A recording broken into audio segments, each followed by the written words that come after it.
দার্জিলিংয়ের সেই গলিতে যেখানে আজও রাত 10টা বাজলেই মানুষ নিজেদের ঘরের দরজা বন্ধ করে দেয়, সেই গলির একবারে শেষ প্রান্তে রয়েছে নিধিবন।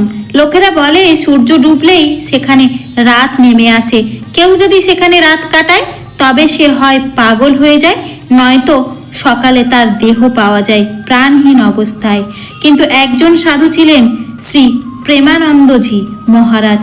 দেশ বিদেশ লক্ষ লক্ষ ভক্ত, 7 সমুদ্র পেরিয়ে যার নামের জয়ধ্বনি শোনা যায়। মানুষ বলতো মহারাজের সামনে মৃত্যুও মাথা নত করে। ঘটনাটি 2025 সালের নভেম্বর মাসে মহারাজ বৃন্দাবনে এসেছিলেন। সন্ধ্যা 7টার কীর্তন শেষ হতেই হঠাৎ তিনি সবাইকে চমকে দিয়ে বললেন, আজ রাতে আমি নিধিবনে একা থাকবো। হাজার হাজার ভক্ত স্তব্ধ হয়ে গেল। কেউ বলল, মহারাজ এটা করবেন না, এখানে স্বয়ং রাধা কৃষ্ণ রাত্রে রাসলীলা করেন। এমনকি বাঁদররাও রাত 9টার আগেই সেখান থেকে পালিয়ে যায়। মহারাজ শুধু মুচকি হেসে বললেন, যখন ঠাকুরজি নিজেই ডাকছেন তখন ভয় কিসের? ভক্তরা অর্ধেক জ্ঞান শুনে থেমে যাওয়া পাপের কারণ হতে পারে, তাই এই ঘটনাটি শেষ পর্যন্ত অবশ্যই শুনুন। চলুন দেরি না করে শুরু করা যাক। রাত ঠিক 9টা 45 মিনিটে মহারাজ সাদা ধুতি পাঞ্জাবি পরে, গলায় তুলসী মালা আর হাতে ছোট্ট কমণ্ডলু নিয়ে নিধিবনের প্রধান ফটকে পৌঁছলেন। মন্দিরের পুরোহিত কাপা হাতে তালা খুলছিলেন।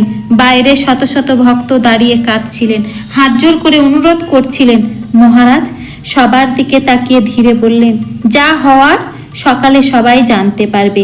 দরজা বন্ধ হলো, বাইরে তালা পড়ল, আর ভেতরে এমন অন্ধকার যেন হাত বাড়ালে নিজের হাত দেখা যায় না। মহারাজ ধীরে ধীরে ভিতরে এগোলেন। চারিদিকে তুলসী গাছ, গাছগুলোর ডালপালা এমনভাবে জড়িয়েছিল যেন কেউ নৃত্য করছে। বাতাসও ছিল না, তবুও পাতাগুলো কাঁপছিল। মহারাজ রংমহলের সামনে বসে ধ্যান শুরু করলেন। রাত 11টা 37 মিনিট। হঠাৎ ক্ষীণ ঘণ্টার ধ্বনি শোনা গেল। মহারাজ চোখ খুলতেই দেখলেন রংমহলের সেই দরজা, যা নাকি যুগ যুগ ধরে বন্ধ থাকে, ধীরে ধীরে নিজে থেকেই খুলছে। ভিতর থেকে বেরিয়ে আসছে হালকা সোনালি আলো। আর তারপর সেই দৃশ্য, যা দেখে মহারাজ মুহূর্তের জন্য স্তব্ধ হয়ে গেলেন। রংমহলের ভিতরে এক সিংহাসনে স্বয়ং শ্রী রাধারানী ও বাঁকে বিহারীজি বিরাজমান। যেন জীবন্ত রাধারানীর মুকুট নড়ছে, কানের দুল আলোয় ঝলমল করছে, আর বাঁকে বিহারীজির চোখ যেন সত্যিই সব কিছু দেখছে। চারিদিকে গোপ গোপী আর সখীরা নৃত্য করছে, কিন্তু আশ্চর্যের বিষয়, তারা কেউ মাটিতে ছিল না, সবাই বাতাসে ভাসছিল। মহারাজ অনুভব করলেন যেন তার শরীর পাথরের মতো স্থির হয়ে গেছে। ঠিক তখনই রাধারানী মুচকি হেসে ইশারায় করলেন। 1 সখী এগিয়ে এসে মহারাজের হাত ধরে তাকে রাসমণ্ডলের মাঝে নিয়ে গেলেন। মহারাজ দেখলেন তার পাও মাটি থেকে 2 ফুট ওপরে ভাসছে। তারপর শুরু হলো সেই অলৌকিক রহস্য। ঘুঙুরের শব্দ নেই, তবুও পুরো নিধিবনে ঘুঙুরের ধ্বনি মুখর। বাঁশির সুর বাজছে, অথচ কোথাও কোনো বাঁশি নেই। মৃদঙ্গের আওয়াজ শোনা যাচ্ছে, কিন্তু মৃদঙ্গ চোখে পড়ছে না। রাধারানী আর বাঁকে বিহারীজি নৃত্য করছে। কখনো রাধারানী কৃষ্ণের কাঁধে হাত রাখছেন, কখনো কৃষ্ণ রাধারানীর। আর তারা যখনই ঘুরছেন, পুরো নিধিবন আলোয় ভরে উঠছে, যেন লক্ষ লক্ষ প্রদীপ একসাথে জ্বলে উঠেছে। রাত ঠিক 2টোয় এক আশ্চর্য ঘটনা ঘটল। বাঁকে বিহারীজি মহারাজের দিকে তাকিয়ে হাসলেন। তারপর নিজের গলা থেকে এক টুকরো পীতাম্বর খুলে মহারাজের দিকে বাড়িয়ে দিলেন।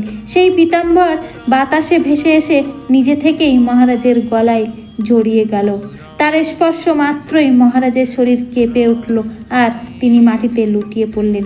তারপর রাধারানী কিছু বললেন, কোনো শব্দ ছিল না, শুধু মহারাজ স্পষ্ট শুনতে পারলেন, প্রেমানন্দ, এবার জাগো, এবার জগৎকে জাগানোর সময় এসেছে। হঠাৎ সব শেষ, আলো নিভে গেল, ঘণ্টার ধ্বনি থেমে গেল, ঘুঙুর স্তব্ধ, চারিদিকে শুধু গভীর অন্ধকার। মহারাজ রঙ্গমহলের বাইরে পড়েছিলেন, তার শরীর ঘামে ভিজে গিয়েছিল, কিন্তু গলায় সেই পীতাম্বর এখনো ছিল।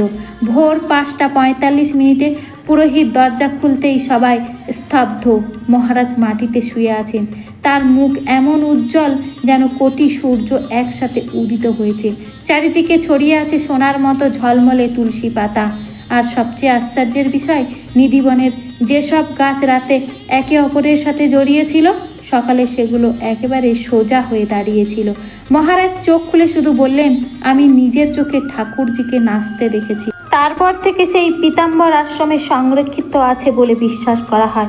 মানুষ বলে আজও সেখানে অপার্থিব সুগন্ধ পাওয়া যায়। আর সেই রাতের পর প্রেমানন্দজি মহারাজ আর আগের মতো ছিলেন না।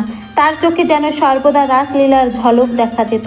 ভিডিওটি ভালো লাগলে লাইক করুন, চ্যানেলটি সাবস্ক্রাইব করুন এবং কমেন্টে লিখুন জয় শ্রী রাধে কৃষ্ণ, জয় বাকে বিহারী।